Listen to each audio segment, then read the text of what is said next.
In this video, we'll cover buoyancy and Archimedes' principle. The upward buoyant force on an object immersed in a fluid, partially or completely, is equal to the weight of the displaced fluid. Notice here we're talking about the fluid itself, not the object. So here we see that the fish is in equilibrium. Therefore, the weight of the fish going down must be equal magnitude and oppositely directed to the upward force on the fish due to the fluid, or the salt water or water, whichever it may be. Notice here for the person, their buoyant force, or the force due to the fluid, is not greater than the weight, but we also have it touching. So there's also a normal force here. Notice here that this fish is larger in mass than this one. It's going to have a greater gravitational force pulling it down, or a larger weight, and therefore the fluid must exert an equal magnitude, oppositely directed force upward. If an object is submerged in a fluid, there is a net force on the object because the pressure is greater at the bottom than at the top of the object. And we already found that out in the last 2 or 3 videos, that the pressure is equal to the density times the magnitude of the acceleration due to gravity times the height of the object. So if we change the height of the fluid column above the object from H1 to H2, you'll notice H2 is greater and therefore will have a greater pressure. If the cross-sectional area is the same, so here we have an area of A, and on the bottom of the block we have an area of A, that means that if the pressure is greater here, then the force must also be greater. Okay, so the buoyant force is upward because the force is greater at the bottom than at the top of the object. So when we talk about the buoyant force, or the force on the object by the fluid, the way we determine that is by looking at the pressure difference between the top and the bottom of the object due to the fluid. So the force on the block by the fluid, the net force, is equal to the force on the bottom minus the force on the top. So the net force on the object of the block by the fluid is equal to the P2A minus P1A. In other words, we're substituting in a formula using the definition of P is equal to the force per unit area. We solve for force and substitute it in. The cross-sectional area is the same.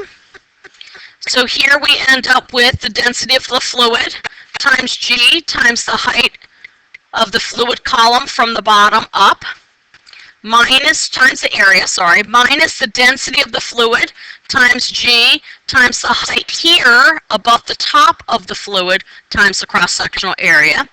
We can take out H2 minus H1. What is that equal to? Well, that's just this piece right here, right? That's just how high the block is, okay? If I take the height of the block times the area, what do I end up with? I end up with, that's right, the volume. So the force on the block, the net force on the block due to the fluid, is equal to the density of the fluid times the magnitude of the acceleration due to gravity times the volume of the fluid displaced. Okay, so this is the volume of what is submerged.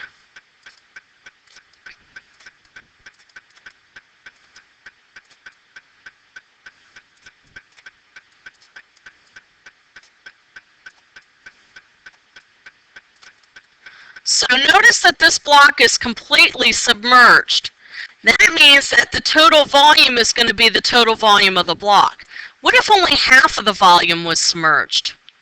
That's right, then we would take half of the volume of the block, and that would equal the total volume of the fluid displaced. So be very, very careful when looking at the volume of the fluid displaced. The only way to find that is to look at how much of the object is submerged. Okay, so the force on the object by the fluid is equal to the mass of the fluid times G. So here is our formal definition. The force on the object by the fluid, so F on block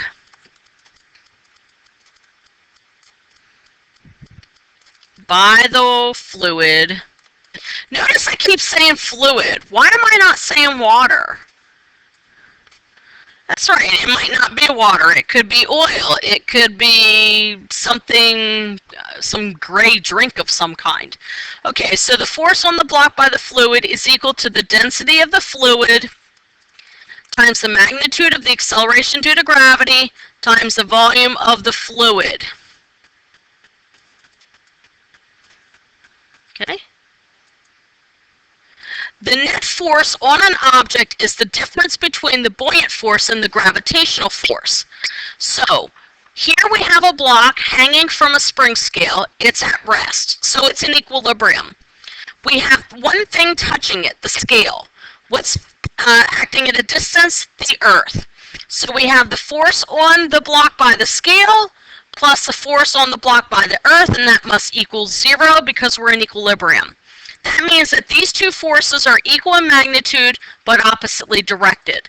And therefore, we can say that the force on the scale is equal to mg. Here, now we submerge the block. So what's physically touching the block now? The spring scale, that's true. What else? That's right, the fluid. What's acting at a distance? The Earth. Am I in equilibrium? Yes, I am. So I do the sum of the forces is equal to ma.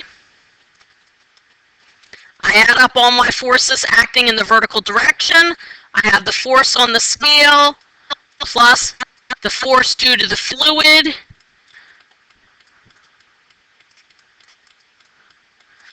minus mg, and that equals 0. You'll notice that I don't like writing f sub b, and the reason for that is that there's always some confusion about what that means. Everyone says it's the buoyant force, and that's true, it is. But what does that really mean? It really means it's just the force of the fluid pushing up on the bottom of the block. Okay? So I always like to say the force of the fluid. Three objects of the same volume but different materials are completely submerged in water. They are zinc with a density of 7,000 kilograms per meter cubed, nickel with a density of 8,900 kilograms per meter cubed, and silver with a density of 10,500 kilograms per meter cubed. Which one has the greatest buoyant force exerted on it? Go ahead and pause the video now. Okay, so let's take a look at the answer. Hopefully you chose D, that they all have the same buoyant force. Don't be confused by the density. Remember, that's the volume of the fluid displaced. Same volume. Okay? The volume of the fluid displaced times the acceleration due to gravity magnitude times the density of the fluid. A metal sphere weighs 5 newtons in air and 3 newtons when it is submerged in water. What is the buoyant force on the sphere when it is submerged in water? Go ahead and pause the video now. Okay, so let's see if you have the correct answer. Hopefully you chose B. And all you need to do is take the difference between the air weight and the submerged weight.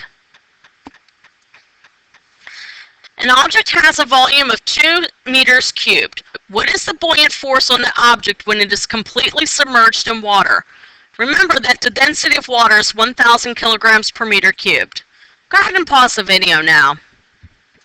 Okay, so let's take a look at the answer. The force on the object by the water or the fluid is equal to the density of the fluid times g times the volume of the fluid displaced. Okay, so the buoyant force, or the force on the object by the fluid, is going to equal 19,600 newtons. An object is submerged in water and attached to a rope as shown. If the specific gravity of the object is 0.8 and its volume is 0.02 meters cubed, what is the tension in newtons in the rope? Go ahead and pause the video now. Okay, so let's take a look at the solution. We look at all the forces acting on the sphere, and that is going to be, I'm going to screen this a bit, okay, because I want to go through this one step at a time. So look at this object. What's physically touching it? The string and the fluid. Anything else? No. What's acting at a distance? The Earth. Okay, so which way does the tension go? It's going to go down because the object wants to go up. Okay, which way is the weight? It goes down. What about the force due to the fluid? That's pushing it up. So I have the buoyant force going up, I have minus the weight going down, and I have minus the tension, which is going down. And that's all set to 0. Why? Because I'm in equilibrium. Okay, solving for the tension in the rope, it's equal to the force due to the fluid minus the weight of the object. Substituting in rho GV for both. I then have that the tension is equal to the difference in the densities times G times V. Substituting in my numbers, I end up with a tension force of 39.2 newtons.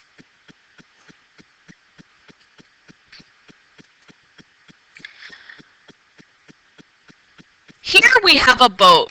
Any floating object displaces its own weight of fluid. So the force upward due to the fluid is going to be equal to the mass of the fluid times G. Notice that going down we have the mass of the boat times G. For an object whose density is less than that of the fluid, there will be a net upward force and it will rise until it is partially out of the fluid. For a floating object, the fraction that is submerged is given by the ratio of the object's density to that fluid. Okay, so let's go ahead and take a look at this picture a little bit better. Okay, it says here, any floating object displaces its own weight of fluid. What that really means is that the net force is equal to 0. Why? You're floating. Okay, so that means that there's no acceleration in the vertical direction. If I add up the forces, I have the force on the object by the fluid plus the force on the object by the earth, and that's going to be equal to 0. The force on the fluid is the mass of the fluid times G minus the mass of the, in this case, the boat times G, and that's going to be equal to 0. So notice that the mass of the fluid times G must equal the mass of the boat times G. Is this always the case? Only when you're floating. If you're completely submerged and you're not accelerating up or down, then this will also be true. Okay, because you're in equilibrium. Okay, so now let's take a look at this. For a floating object, the fraction that is submerged is given by the ratio of the object's densities. Okay, and that makes sense. Here's your equation. Okay, this is the density of the fluid, this is the acceleration due to gravity, this is the volume of the fluid displaced. That's this piece right here. Okay, so this is the volume of the fluid displaced. This is the density of the object times G times the volume of the object. The volume of the object is this.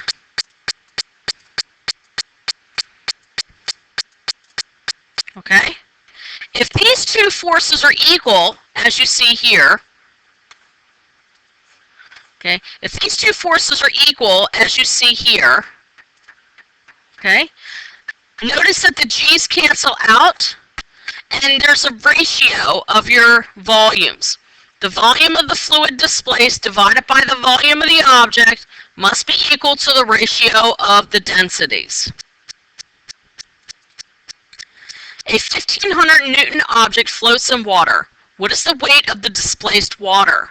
Go ahead and pause the video now. Okay, so let's take a look at the solution. We know that the force on the object by the fluid goes up. We know the weight is going down. The net force is equal to 0. That means that the fluid force minus mg equals 0. And that means the fluid force is equal to mg, which means it must also be 1500 newtons. A small empty rowboat with a mass of 48 kilograms floats on water. What is the volume of the water it displaces? Go ahead and pause the video now. Okay, so let's take a look at the solution. We know that the buoyant force, in this case, the force on the boat by the water, must be equal to mg. We know that the density of the water times g times the volume displaced must also equal mg. Since the mass is 48 kilograms, and we divide both sides by g, okay, we end up dividing both sides by the density of water, and the volume displaced is going to be the 48 kilograms divided by the 1,000 kilograms per meter cubed, and that gives us a volume of 0.048 meters cubed. An object floats on water with 3/4 of it submerged. What is that specific gravity? Go ahead and pause the video. Okay, so let's take a look at the solution. We have the sum of the forces equals ma, which equals 0 because we're in equilibrium. I'm just going to do this. Okay, that's going to give us the force on object by water minus mg equals 0. Solving for the force on object by water, we end up with it equaling the mass times gravity, acceleration due to gravity of the object. Replacing both with rho gv, we get the density of water times g times the volume of the fluid displaced is equal to the density of the object times g times the volume of the object. The density, or the acceleration due to gravity cancels out on both sides.